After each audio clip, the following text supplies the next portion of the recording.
Perjanjian 1.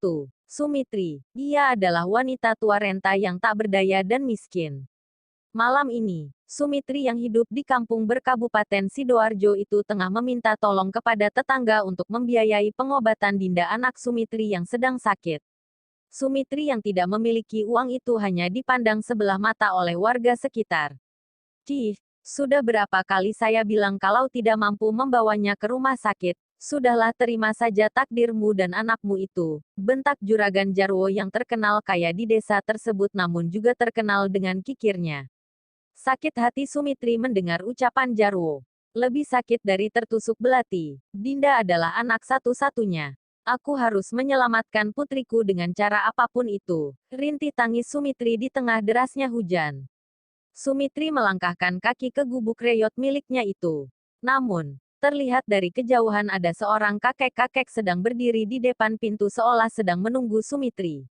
Sumitri panik dan juga takut kalau lelaki tua itu menyakiti anaknya yang terbaring lemah di dalam gubuk. Dengan dada yang bergetar Sumitri mempercepat langkah kakinya. Tergesa, Sumitri bertanya kepada kakek tua, "Kamu siapa? Apa yang kamu lakukan di depan rumahku?" Teriak Sumitri yang suaranya terdengar lirih karena derasnya hujan. "Pergilah ke gunung di sebelah barat, di sana ada yang bisa membantumu untuk menyembuhkan penyakit putrimu. Tidak ada banyak waktu lagi, cepat pergi sebelum terlambat." Ucap kakek tua itu lalu menghilang begitu saja. Apakah aku harus mempercayai ucapan lelaki tua itu? Tanya Sumitri dalam hatinya. Lalu terbayang wajah Dinda yang biru, pucat dan sangat kurus karena penyakit yang tak kunjung sembuh. Dengan tekad yang kuat Sumitri mengikuti petunjuk lelaki itu. Dan sebelum tengah malam Sumitri sudah tiba di gunung tersebut. Di tengah perjalanan mendaki Sumitri merasa sangat takut karena hutan sudah sangat gelap dan juga telinga Sumitri mendengar suara nyanyian Nyai Ronggeng. Merinding bulu kuduk Sumitri. Kemudian Sumitri mengingat ucapan lelaki tua tersebut kalau Sumitri harus cepat mendaki dan jangan sampai lengah. Lalu apapun yang dilihat dan didengar dianggapnya tidak ada. Demi anaknya Sumitri melawan rasa takut. Nyanyian Nyai Ronggeng. Suara tawa dari kuntilanak yang seolah menertawakan Sumitri. Ia tidak menghiraukan itu, tangannya mengepal menggenggam erat ujung kain baju kebaya yang terlihat rombeng dan usang. Langkah kaki yang sudah cepat, sangat cepat bahkan tidak terasa seolah berjalan di tempat, Sumitri sadar bahwa dirinya sudah diganggu oleh makhluk astral yang berada di gunung. Lalu, Sumitri mengingat sesuatu yang ditinggalkan oleh lelaki tua itu. Ia meninggalkan sekantong garam dan meminta Sumitri untuk menaburkannya dikala dirinya diganggu oleh makhluk astral. Dengan cepat Sumitri menaburkan sedikit demi sedikit garam tersebut, sehingga semua pengganggu itu menghilang. Tibalah Sumitri di bawah pohon beringin besar yang dikatakan oleh lelaki tua. Lalu Sumitri berlutut menghadap pohon tersebut. Sumitri mengingat pesan lelaki tua itu kembali. "Mintalah apa yang kamu mau, maka kamu akan mendapatkannya," ucap lelaki tua itu seolah terngiang-ngiang di telinga Sumitri. Dengan tangan bergetar, Sumitri mengatupkan kedua tangannya menyebutkan beberapa keinginan.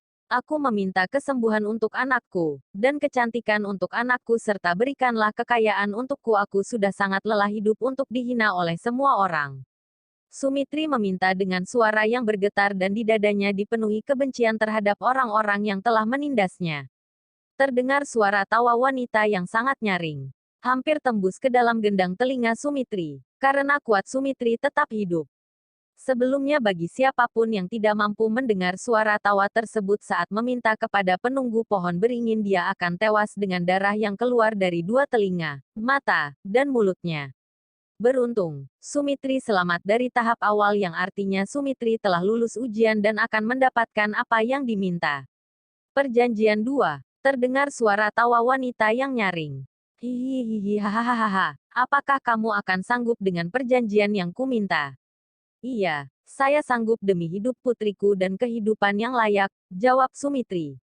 Kemudian iblis itu menyebutkan syarat-syarat yang harus Sumitri lunasi. Sumitri harus mencari gadis perawan di setiap malam bulan purnama dan apabila sudah tercapai apa yang diinginkan, Sumitri tidak boleh berpaling dan harus terus membawakan gadis perawan untuk dijadikan tumbalnya. Sumitri mengiyakan permintaan itu. Sementara, apabila Sumitri mendapatkan banyak perawan maka iblis itu akan semakin cantik dan tinggi ilmunya. Namun, sampai saat ini belum ada yang pernah melihat wujud dari iblis penunggu pohon tersebut. Dan apabila Sumitri mengingkari, taruhannya adalah Dinda dan kehidupannya akan kembali seperti semula. Setelah itu Sumitri tidak sadarkan diri dan ketika ia membuka mata dirinya sudah berada di dalam gubuk miliknya. Ternyata hari sudah pagi, lirih Sumitri. Sumitri membuka tirai kamar Dinda yang berada di kamar sebelah. Sumitri juga menyadari bahwa anak gadisnya sudah mulai tumbuh remaja. Dinda berumur 15 tahun kelas 3 SMP yang artinya tahun ini Dinda akan masuk ke sekolah menengah atas.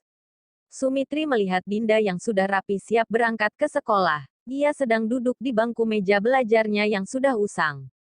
Tidak seperti biasa, Dinda yang lesu dengan kulit sawo matang sekarang terlihat cantik, kulitnya putih bersinar dan sangat segar.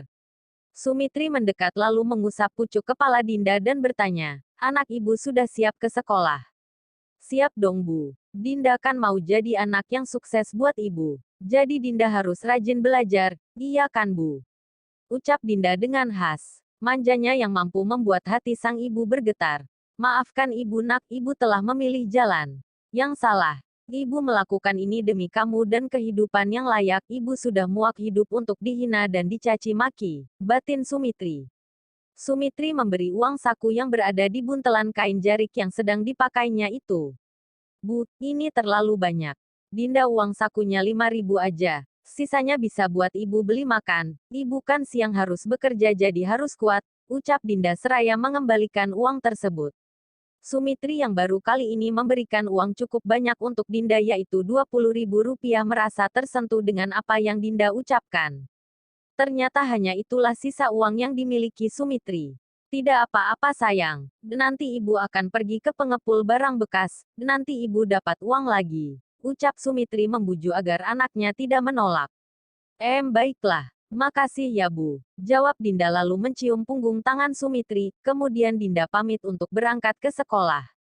Setelah itu saat Dinda sudah tidak terlihat, air mata Sumitri jatuh begitu saja membasahi pipi. Lalu Sumitri membereskan barang-barang bekas yang akan dibawanya ke pengepul. Betapa terkejutnya Sumitri. Rongsokan yang telah ia kumpulkan berubah menjadi uang ratusan ribu rupiah dan sebagian ada yang berubah menjadi emas batangan. Sumitri mandi uang dan emas pagi ini. "Aku kaya." "Oh tidak, ini semua asli bukan? Aku kaya. Aku tidak akan dihina lagi," ucap Sumitri dengan bola mata yang membesar dengan kedua tangannya meraup-raup uang tersebut. "Ingatlah, rahasia ini harus terjaga, ini baru awal saja. Setelah aku mendapatkan apa yang ku mau maka kekayaanmu akan bertambah berkali-kali lipat." Suara yang menggema terdengar di telinga Sumitri. Mendengar itu sudah tidak ada lagi rasa takut pada diri Sumitri. "Aku kaya, oh aku kaya. Kulitku akan mulus dan aku akan cantik karena aku akan perawatan yang mahal seperti istri Juragan Jarwo hahaha," batin Sumitri. Lalu Sumitri berpikir kalau dirinya tidak boleh terlihat tiba-tiba menjadi kaya raya. Sumitri akan menjual tanah yang berukuran kecil itu. Tanah yang di atasnya berdiri gubuk reyot. Setelah itu Sumitri berencana akan pindah ke kota, di mana tidak ada yang mengenal siapa Sumitri. Si miskin, renta dan jelek itu. Tetapi, sebelum aku pindah aku harus memastikan kalau mereka sudah tidak lagi mencari keberadaanku dan Dinda, gumam Sumitri seraya memeluk uang yang tak terhitung jumlahnya. Dan entah, mereka siapa yang Sumitri